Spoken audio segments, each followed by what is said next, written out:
ચિત્રા સત્યનારાયણ સોસાયટીમાં પ્લોટના ખોટા દસ્તાવેજ બનાવનાર આરોપીને પોલીસે ઝડપી લીધો। ચિત્રા સત્યનારાયણ સોસાયટીમાં ધર્મેન્દ્ર કુમાર ઓમકારનાથ ચતુર્વેદીનો પ્લોટ આવેલો છે, જે પ્લોટના ચિરાગભાઈ બિપિનભાઈ મકવાણાએ ખોટા દસ્તાવેજ બનાવ્યા હોવાની પોલીસ ફરિયાદ નોંધાવી હતી, જે ફરિયાદના આધારે પોલીસે આરોપી ચિરાગભાઈ મકવાણાની અટકાયત કરી ધોરણસરની કાર્યવાહી હાથ ધરી હતી।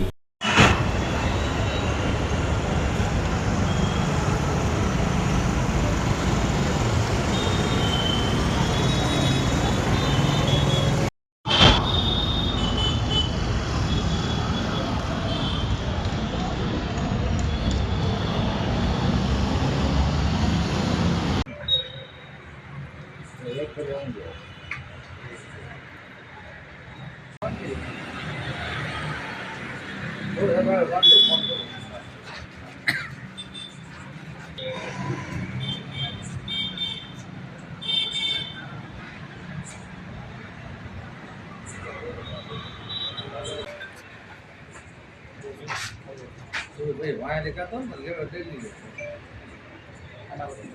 तो कौन आते वाला भाई आप ये कहते हैं